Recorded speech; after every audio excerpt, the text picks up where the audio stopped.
자, 2부에서는 재건축, 재개발을 주제로 한번 얘기를 풀어가 보겠는데요. 일단 이 책에서 가장 제가 눈에 확 띄는 거는 향후 10년간 재건축, 재개발의 시대다. 이렇게 딱 강조하셨거든요. 계속 강조하시던데 어떤 이유 때문에 그러신 겁니까? 재건축과 재개발이 되려고 하면 오래된 주택이어야 되잖아요.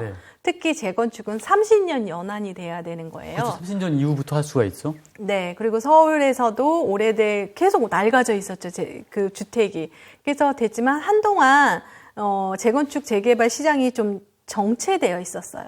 하지만 재건축, 재개발의 기차는 계속 시간이 지나니까 계속 왔죠. 그러다가 지금 출발선상에 다 모여있는 셈인 거죠. 30년 연한이 되고 특히 여기 40년 된 아파트들 있잖아요. 여의도에는. 그러니까 다 모여있는 거. 40년, 50년 막 이렇게 다 모여있는데 아직 출발하지 못한 그런 재건축 단지라든지 재개발 구역들이 상당히 많다라는 거죠. 특히 그거는 실예로 재개발 같은 경우에는 나라에서 권장하게 됐죠.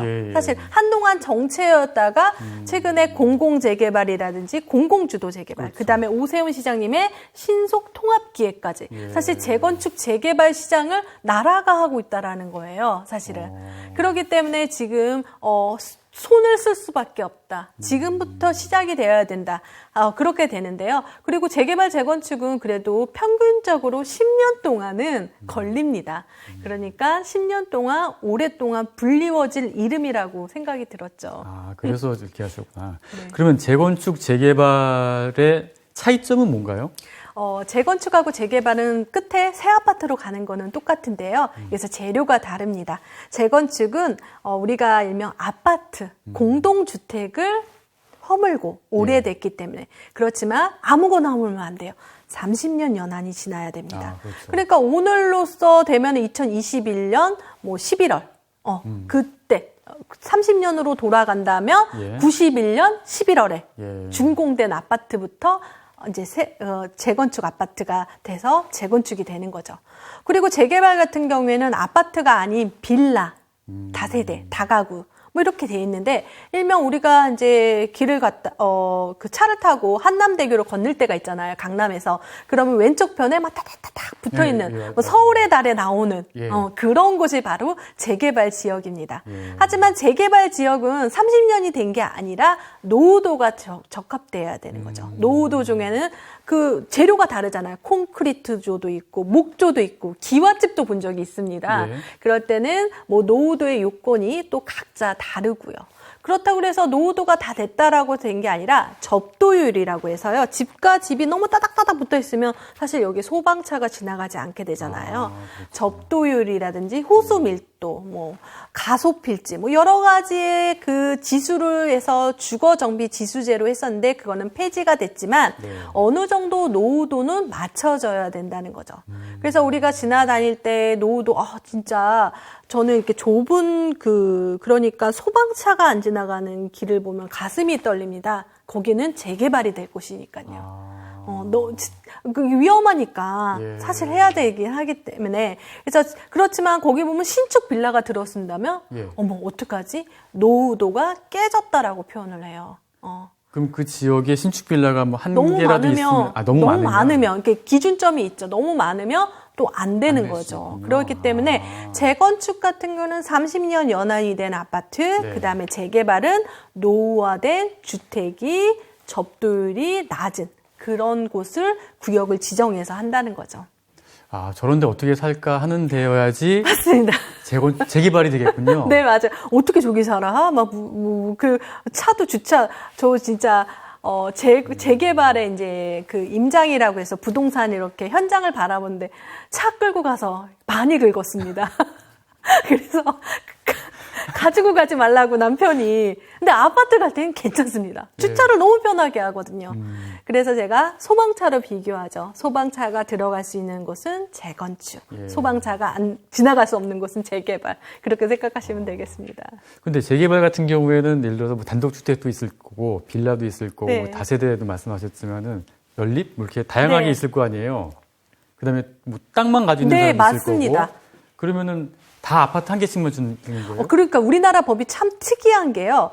큰 토지를 가져도, 큰 대저택을 가져도 조그만 빌라를 가져도 단 한 세대만 신축을 받습니다. 그렇지만 좀 다른 게 1+1이라고 해서 2채까지는 줍니다.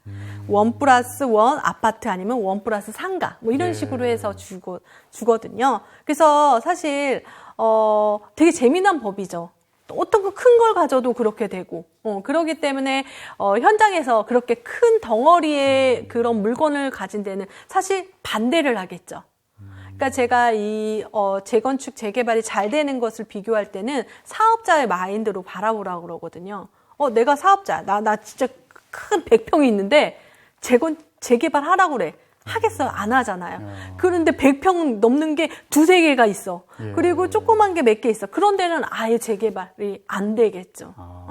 그러니까 이렇게 좀 물건의 상태에 따라서 단 한 건의 세대를 주는 거죠. 예전에 재건축 같은 경우에는 뭐 3채까지 준 적도 있습니다. 법을 바꿔서. 하지만 세대당 한 건만 주는 거죠. 그래서 땅이 여기 있고 집이 있어서 이게 2개를 하니까 2개 나오는 거 아니야? 근데 이게 합산이 됩니다. 세대는. 그렇기 때문에 이런 도정법, 도시정비법이 있거든요. 거기에 그렇게 딱 조례가 나와 있기 때문에 그 법이 나와 있기 때문에 그걸 지켜야 된다는 거죠. 상당히 또 복잡하게 들어갈 수가 있겠네요. 네. 대표님 이렇게 책까지 재건축, 재개발 지도까지 쓰셨지만은 이제 또 궁금해할 수 있는 게 실제로 이런 경험을 하셨는지 그걸 또 사람들이 또 궁금해 하거든요. 네. 2005년도에 내 집 마련으로 재건축 입주권을 샀습니다. 근데 그때 당시에는 제가 재건축을 산지 몰랐어요. 재건축 대상인지 몰랐어요? 그 재건축이란 말이 전혀 들리지도 않았었죠. 그거는 그냥 저는 하나 꽂힌 거죠. 3년 뒤 입주. 그러니까 새 아파트 입주하는 걸로 생각했던 거죠. 그래서 저는 그게 좀 성공 사례였던 것 같아요. 왜냐하면 그때 당시에 금융위기도 있었고, 그래서 제가 그 시간을 거슬러 올라서 그때 시점에 매수할 당시에 고려했던 30평대 구축 아파트가 있었어요. 그거랑 2개를 최근에 시세를 비교해 보니까 내가 잘했구나. 그런 생각이 들더라고요. 그래서 제가 지금 하락장에 대해서 고민하시고 집값이 떨어지면 어떻게 해야 되는 고민하시는 분에게 최고의 상품이 재건축 재개발이 아닐까 싶습니다. 상품이 변하고 입지가 좋은 곳이기 때문이죠. 그래서 재건축으로 이렇게 성공 사례도 있었지만 아이러니하게도 재건축으로 실패 사례도 있습니다. 제가 과천주공을 낙찰을 받았거든요. 경매로. 그때 당시에 당연히 재건축은 오래 가는 거야. 재건축은 안 되는 거야 라고 그냥 생각했어요. 맞아요. 다들 선입견이 그렇게 있어요. 아니 내가 그거 사놓고서 왜 내 아파트는 그렇다고 생각을 하지 않았던 거죠. 그러니까 그때 당시에 낙찰을 받고 있을 당시에 조합 설립 인가 동의서까지 왔었어요. 그 종이를 제가 갖고 있는데 그럼에도 불구하고 저는 오래 갈 거라는 생각을 한 거예요. 그래서 그때 팔라고 했던 소장님을 원망했습니다. 그런데 되게 아이러니한 게 그 아파트를 산 사람이 누굴까? 그래서 그 사람이 누굴까라 봤더니 그분이 바로 재건축 아파트의 새 집에 살고 있고요.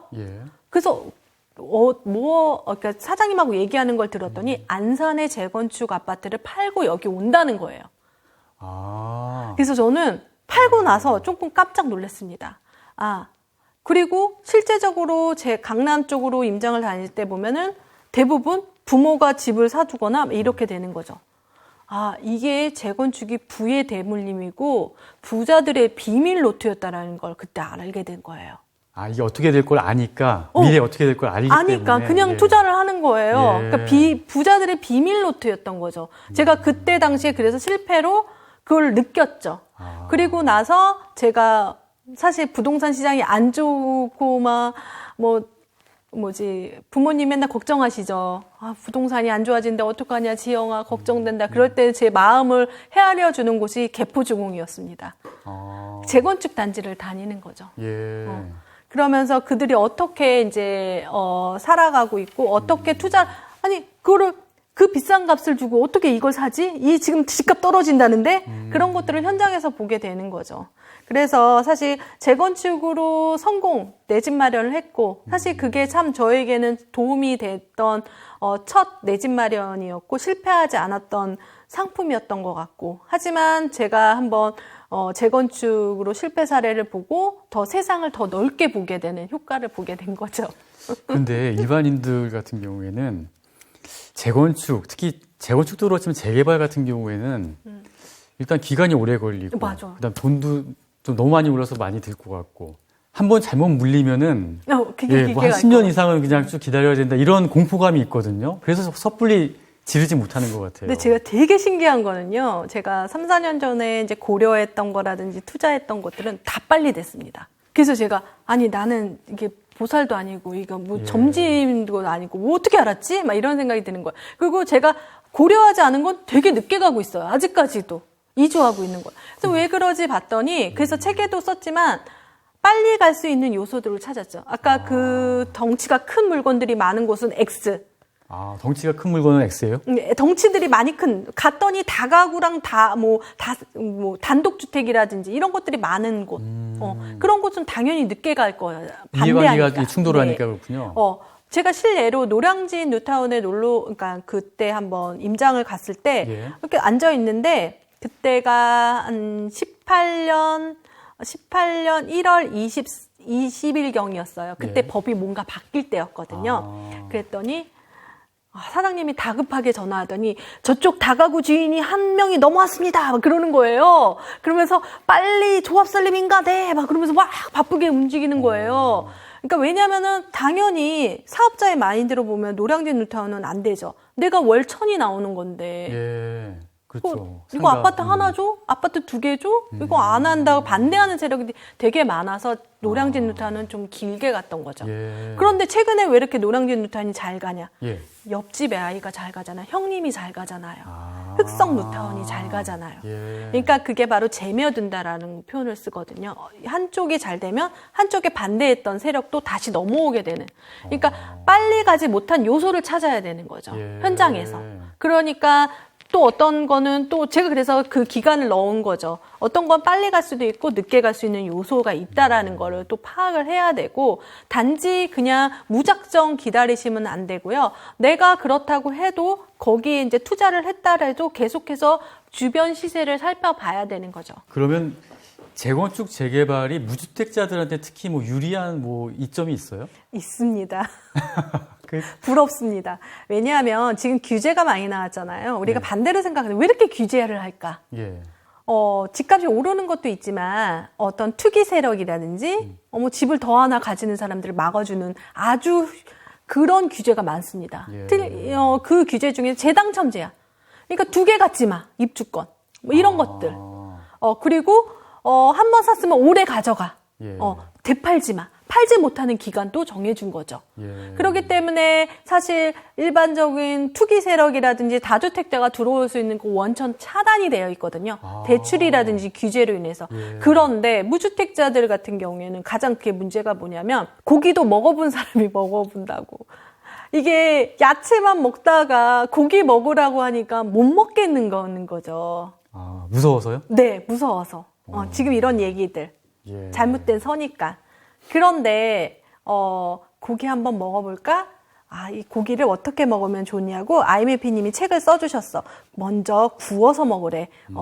이렇게 날것으로 먹으면 안 된대. 이런 것들을 배우는 거죠. 그래서 잘 구워서 먹었더니 맛있는 거죠. 잘 먹을 수 있는 소화력도 갖고 있어요. 무주택자는. 왜? 대출도 잘 나오고 세금에 대해서 정말 프리하니까요. 사실 1주택자들도 좋긴 좋습니다. 1주택자들도 대출이라든지 세금에 대해서 지금 집을 옮기는데 많은 문제가 있지만 재건축 재개발은 또 유예 기간 그러니까 그런 기간들도 있기 때문에 저는 이 상품을 1주택자라든지 무주택자에게 아주 적합한 상품이라고 생각합니다. 근데 지금 분양권 같은 경우도 주택으로 지금 인정을 해주잖아요. 그러면 2주택이 되는 거 아닌가요? 세금이 많을 텐데.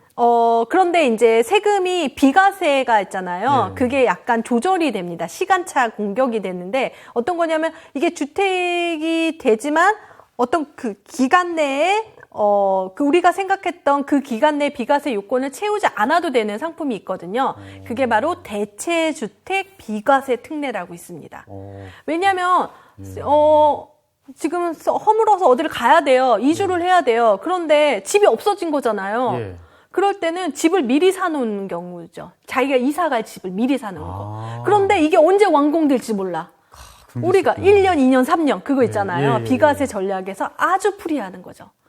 그럼 대출은 바로 내면 바로 6개월 안에 전입해야 되는데 사실 이주비 대출을 받아서 여기 입주를 못해. 그러면 또 유예 기간을 주는 거고. 그러니까 공부하면 할수록 여러 가지 방법들이 보이는 거죠. 하지만 무주택자는 공부 조금 하셔도 됩니다. 그런데 1주택자 같은 경우에는 시간을 잘 활용해야 된다는 거죠. 예.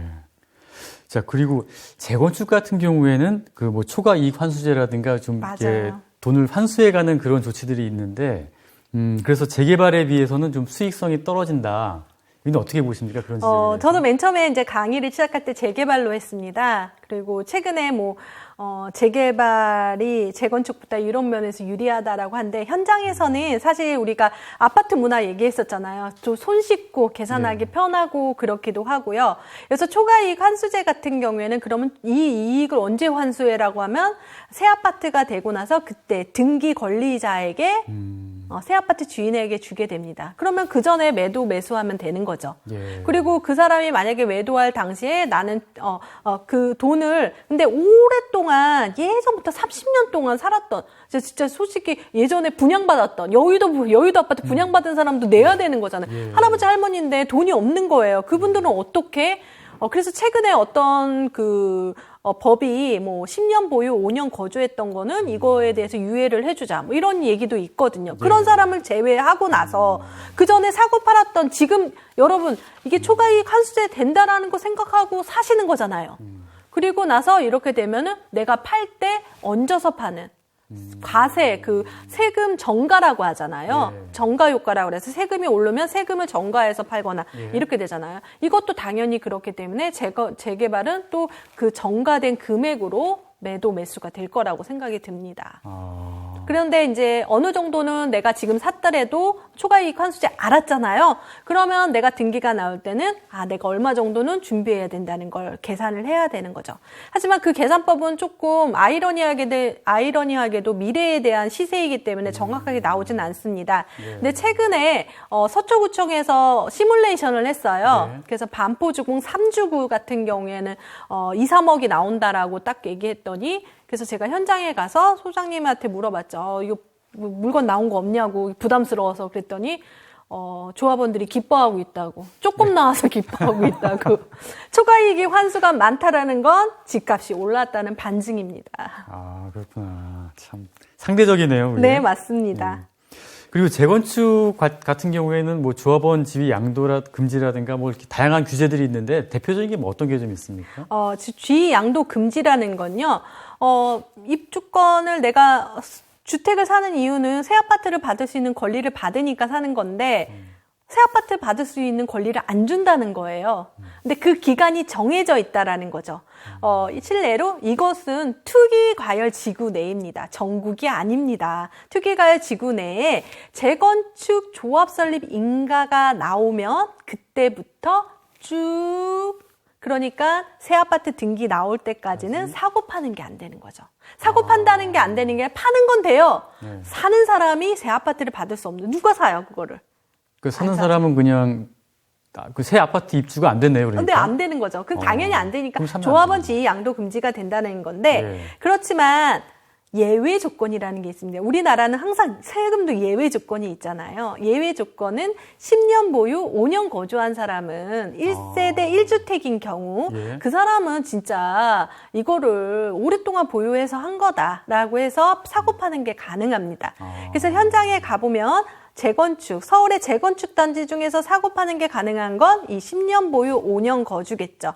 그리고 또 얘가 질병이라든지 취직이라든지 이민이라든지 이런 것들도 예외 조건이 있습니다. 그리고 그러면 계속 안 되는데 중간에 스탑하는 사업장도 있을 거 아니에요. 계속 안 되는 거. 그러니까 사업 시행인가 나서 3년 동안 아무것도 안 할 때, 조합 설립 인가일 때 아무것도 안 할 때, 그때 세일 기간이 나옵니다.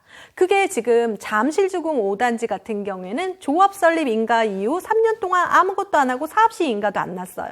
그래서 지금 현장에 가면 잠실주공 5단지는 사고 파는 게 가능합니다. 와, 그런 또 틈새가 있었군요. 네. 그래서 세일 기간이 있다라는 거죠. 이건 재건축인데요. 재개발 같은 경우는 조금 복잡한데 지금 방금 전에 제가 노량진 뉴타운 언제 갔다 왔다 그랬어요? 18년 1월 24일 이후에 사업 시행 인가 신청한 조합은 관리 처분 인가 이후부터 소유권 이전까지 다 사고 파는 게 안 됩니다. 예. 그 하나의 예가 어디냐면 한남 3구역. 3구역 같은 경우에는 지금 사고 파는 건 가능해요. 예. 그런데 관리 처분 인가가 났다 하면 예. 그때부터는 사고 파는 게 안 되죠. 아. 그래서 항상 여러분들이 그 매수를 할 때 나는 언제 사고 파는 게 안 되는지를 체크를 해야 됩니다. 재건축, 재개발 다 다르니까. 굉장히 중요한 포인트 같은데요. 네, 근데 재개발 같은 경우에는 다 안 되는 게 아니라고 그랬잖아요. 예, 예. 18년 1월 24일 이전에 신청한 조합은 되죠. 그래서 노량진 뉴타운에서 1구역부터 8구역까지 3개의 구역만 사고 파는 게 안 됩니다. 다른 건 되는 거죠. 아까 뛰어갔던 그 조합은 된다라는 거죠. 그러니까 그거를 여러분들이 실제로 체크를 해야 되고, 우리가 광명 뉴타운이 있거든요. 광명 뉴타운도 그런 곳이 있습니다. 예. 그래서 항상 여러분들이 재개발, 그런데 여러분 여기서 아까 딱 돌아가서 투기 과열 지구 내입니다. 자꾸 투기 과열 지구 내인데 저기 멀리 있는 지역에 내가 이거 지양도 금지 안 되는 거 아니에요? 이렇게 생각하시는 분이 있어요. 그러니까 투기 과열 지구 내에만 이 제도, 그러니까 투기 과열 지구 내에 재건축 재개발이 너무나 집값이 오르기 때문에 하는 규제라고 생각하시면 되겠습니다. 지금 보면은 서울 전체, 그 다음에 경기도 같은 경우에 웬만한 광명, 주요 하남, 지역들은 다 그렇죠. 투기 과열지구지 않습니까? 대전도 많고요. 그거를 잘 살펴보선 다른 지역을 좀 찾아봐야겠군요. 그렇지만 그렇게 지정하니까 재개발, 재건축이 좋은 시장이 건 맞습니다. 또 그렇게 되네. 네. 자, 그리고 이제 재건축, 재개발 하게 되면은 보통 10년 이상 걸린다고 다들 알고 있는데, 이렇게 여러 단계가 있지 않습니까? 그 중에서 보시기에는 가장 큰 고비, 요 고비만 넘기면은 그냥 마지막 그 입주까지 할 수 있다. 그런 고비가 있습니까? 네, 이 단계는 제 책에 설명해 드렸는데 조합이 사업을 관리한다. 그렇게 기억하시면 되겠습니다. 단계는 조합 설립, 사업 시행인가 관리 처분인데요. 최근에는 조합 설립 인가만 나와도 거의 다 왔다. 이 정도로. 그래요? 조합 설립은 굉장히 초기 단계잖아요. 초기 단계인데요. 이 조합 설립 인가가 뭐가 중요하냐면 75% 동의. 그러니까 거기에 있는 소유자들의 75% 동의인데요. 그렇죠. 재건축은 사실 조합 설립 인가 전에 안전 진단이 더 큰 산입니다. 안전진단 같은 경우는 안전을 진단하는 건데요. 30년 연한이 되면 주민의 돈을 모아서 예비 안전진단을 신청을 하게 됩니다. 시군구청에. 그렇게 되면 1차로 예비 안전진단, 그다음에 1차 정밀 안전진단을 거의 다 통과를 하는데 2차 정밀 안전진단을 통과하기가 너무너무 힘듭니다. 거기는 국가기관이 2기관이 있다고 하더라고요. 그래서 그 기간을 넘은 게 사실 최근에 그 전에 이제 안전진단에 강화되기 전에는 웬만해서는 다 됐습니다. 근데 그 지나고 나서는 10% 20%밖에 안 되죠. 같이 지어진 A, B 단지인데 A는 통과되고 B는 안 통과되는 이상한 아이러니한 안전진단이라고 얘기를 하는데요. 그래서 재건축 같은 경우에는 안전진단 통과된 게 정말 큰 산이고요. 그 다음에는 조합 설립인가. 75% 동의는 사실 중요합니다. 75% 동의 금방 되는 거 아니야? 그렇지만 아니에요. 은근 안 되고, 그리고 재건축 같은 경우는 특이하게 한 동의 있잖아요. 한 동의에 2분의 1 동의가 필요합니다. 그래서 2분의 1 동의를 안 한 동의 있었어요. 진짜로, 실내로. 강동구에 있는 어떤 아파트는 그 동을 빼고 하기로 했습니다. 빼고 하면은 거기만 그러면 낡은 아파트 놔두고 나머지. 네, 그렇게. 근데 뺄 수 있는 공간이니까 니네들 하기 싫으면 하지 마. 이렇게 되는 거죠. 그런데 만약에 가운데 이렇게 있으면 이건 빼도 박도 못 하는 겁니다. 알박기죠, 뭐. 알박기예요. 그렇게 되는 거죠. 그래서 조합 설립 인가가 그렇게 재건축은 중요하고 재개발은 정말 진짜 힘듭니다. 사실 은근 이게 힘들고요. 그렇지만 그 동의와 토지의 2분의 1 동의가 필요한 거죠. 토지라도 아까 큰 토지 갖고 있는 사람이 있다 그러면 그 사람 반대하면 안 되는 거예요. 그래서 예전에 온천지구라고 있습니다. 온천 그 찜질방 같이 큰 땅을 갖고 있는 사람이 있었는데요. 예. 그 사람이 넘어왔대. 그러면 된다. 이렇게 생각한 거죠. 그 사람이 안 한다 그러면 조합 설립까지가 안 된다는 거죠. 근데 예전 같은 경우에는 사업 시행인가, 그러니까 사업 시행인가는요, 빈 땅에 어떻게 짓느냐는 어떤 조감도가 나오는 그 시점이거든요. 그때까지가 참 그게 넘어가는 산이라고 했지만 지금은 조합 설립 인가 단계인 것 같습니다. 조합 설립까지가 되면은 그거 보고선 들어가면 되겠군요. 네네. 예. 뭐 재건축은 그래도 일단은 어느 정도 궤도에 오르면 그냥 끝까지 가는 것 같은데 재개발은 이렇게 중간에 다시 이렇게 뭐 정체되고 있다가 뭐 취소되기도 하고 그런 그렇죠. 경우가 좀 있는 것 같아요. 그래서 맞습니다. 재개발 쪽을 좀 그 문의를 하려는 그런 무주택자 같은 경우에는 어떤 측면을 좀 이렇게 주의 깊게 봐야 될까요? 여기서 조합 설립 인가에서 75% 동의 있잖아요. 이 동의율이 중요합니다. 동의율. 너무 간다. 이러면은 어떻게 해서 됐다. 그러면 그 취소되는 이유가요. 이 동의율 때문에 취소되는 경우가 많습니다. 실례로 동대문구 안에 제기 4구역이 있습니다. 거기는 2주까지 가다가 조합 설립 취소 소송에 걸린 거죠. 75% 동의 아니야. 나 동의 안 했는데 어떻게 동의서가 들어갔어? 이렇게 돼서 봤더니 실제적으로 75% 동의가 안 돼서 취소되는 사례가 있거든요. 그래서 주민의 의지, 동의율이 높은 곳이 더 안전하다라는 거죠. 사실 압구정동의 조합 설립 인가 당시의 동의율은 재건축 같은 경우는 80%가 넘습니다. 되면 되는 거예요. 그렇지만 재개발 같은 경우에는 이렇게 안 되면 일몰제라고 있습니다. 그래서 3년 동안 아무것도 안 되면 이제 구역 지정 취소 이렇게. 그래서 한번 일몰제에 해당됐던 성수 전략정비구역에 2구역이 있었습니다. 그때 당시에는 거기 전광판에 74.5% 동의 이렇게 되는 거예요. 단 한 장이 넘어왔습니다. 막 박수 막 치고 그 정도로 정말 급박하게 돌아갈 때가 있거든요. 근데 재개발은 이 동의가 나오기가 쉽지가 않죠. 그리고 두 번째로는 이주의 문제도 있습니다. 원래 재개발 지역이 가장 저렴한 전월세 시장이잖아요. 그렇기 때문에 이주하는 게 사실 재건축 같은 경우에는 관리비 문제가 있기 때문에 이주가 빠르지만 재개발 같은 경우에는 늦게 이주를 오랫동안 안 하거나 예전에 한번 사건 사고가 있었죠. 그런 것 때문에 조금 딜레이 되기도 합니다. 그렇지만 제가 말씀드렸잖아요. 끝까지 가져가지 말고 차라리 옮겨 타라, 갈아타라. 좋은 곳으로. 이렇게 안 좋은 것들을 보게 되면 학습 효과가 생기면 보는 눈이 생기는 게 되거든요. 그래서 너무 늦게 가고 나는 지금 당장 집이 필요하다면 좀 더 빠른 곳으로 갈아타는 것도 방법입니다. 근데 제가 옮겨 타는 거에 대해서 이렇게 좀 이해가 잘 안 가서 그러는데 집을 샀으면은 그 다음에 취득세도 내야 되고 뭐 등록세도 있고 비용이 많이 들잖아요. 근데 그거를 팔면은 또 양도세도 내야 되고 또 다시 또 살려면 또 세금을 내야 되는데 그럼 비용이 너무 많이 드는 거 아니에요? 거기서 비용 같은 거를 상쇄시킬 수 있는 상승력을 보는 거죠. 그래요? 그런 것들을 사실 자기 집 시세는 정말 잘 알걸요? 어떻게 보면은 그쪽에 대해서 공부를 하고 있다 보니까 더 좋은 것들이 보이게 되고 더 빨리 가는 요소들이 보이게 되는 거죠. 그래서 사실 이게 참 어려운 문제이긴 하지만 어떻게 보면 재건축, 재개발을 공부한다면 또 그 상품을 사게 되는 거죠. 제가 앞에 얘기했죠. 재건축 산 사람은 재건축만 산다는. 그분이 안산을 팔고 가천은 왜 왔겠습니까? 제가 볼 땐 그 가천을 팔고 개포도 가지 않았을까라는 생각이 듭니다.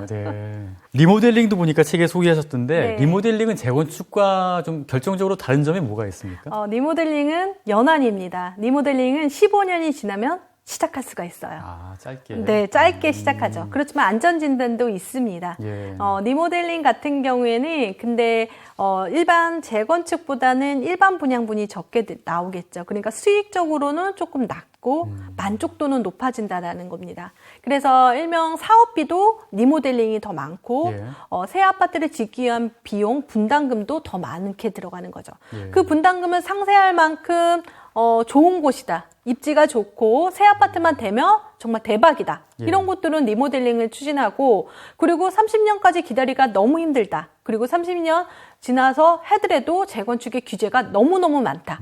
이런 곳들은 리모델링으로 선회하고 있습니다. 그렇군요. 자, 마지막으로 지금 주택 시장은 사실 굉장히 좀 복잡하고 또 액수도 크기 때문에 섣불리 좀 들어가기가 굉장히 좀 망설이는 분들이 많은데 그래서 무주택자로 계신 분들 상당히 많지 않습니까? 그런데 그래도 일단은 공부를 좀 해야 될 것 같은데 그 대표님 보시기에 지금 관심을 보이고 출발하는 이런 분들은 어떤 공부부터 좀 시작해야 될까요? 나름대로 공부 비법이 좀 있을 것 같은데. 제가 예전에 이제 불인이 시절 때 했던 공부 방법인데요. 사실 결혼을 2001년도에 해서 그때 당시에 모델하우스를 엄청 많이 다녔습니다. 당첨도 되고 프리미엄 주고 팔기도 했습니다. 500 주고. 근데 어떻게 팔았는지 기억은 안 나는데 그리고 실제적으로 모델하우스에 가서 나도 사야지라고 했지만 샀든 못 샀습니다. 내가 갔던 것들이 다 소용이 없었구나라는 생각이 들었죠. 하지만 제가 내 집 마련 그때 당시에 할 때 정말 겁도 없이 30분 만에 계약을 했거든요. 사실 요즘에 집은 용기로 산다라고 하더라고요. 근데 제가 그때 당시에 좀 무모한 용기였는데 확고한 용기가 필요한 것 같습니다. 그 확고한 거에는 공부인데요. 처음 만약에 시작된다고 하면은 요즘 너무 좋아요, 시장이. 유튜브 너무 잘 되어 있죠. 그리고 저는 두 가지를 꼭 권하고 싶습니다. 뉴스, 신문을 보는 거. 잘 모르는 단어가 있다면 헤드라인이라도 읽고 헤드라인 안에 있는 초과이익 환수제가 뭐지? 안전진단이 뭐지? 이런 단어부터 공부하는 것도 추천해 드리고요. 뉴스, 그 다음에 청약시장을 보는 겁니다. 편해요. 우리가 부동산 들어갈 때 가슴 떨리잖아요. 하지만 요즘에 모델하우스 못 가서 조금 아쉽지만 그래도 청약시장을 보면 이 분양가가 타당한가? 나에겐 너무 비싸다라고 생각하잖아요. 부동산은 비싸다는데 100명씩, 100대 1이야. 이럴 때는 관심을 가져야 되는 거죠. 이거에 대해서 100대 1도 되고 대출도 안 나오는데 30대 1이래. 이렇게 돈 많은 사람이 많았나? 이렇게 이런 곳은 다 완판이 되나? 이런 것들에 대해서 여러분들이 알 수가 있는 거죠. 그리고 모델하우스 사이트 들어가면 예쁘거든요. 그래서 입지 공부도 같이 하면서 이렇게 해서 뉴스나 청약시장부터 시작하는 것을 제 불인이 시절을 보니까 그런 것 같습니다. 제일 좋은 방법인 것 같습니다. 그 현재 그 주택시장 상황 그리고 그 향후 10년간 좀 펼쳐질 재건축, 재개발 이런 상황에 대해서 좀 상세히 좀 살펴봤는데요. 일단 그 무주택자분들은 공부부터 시작해서 관심을 가지시기 바랍니다. 자, 오늘 굉장히 좀 그 통찰력 있는 그런 강의를 해주신 정지용 대표님 감사드립니다. 감사합니다. 네.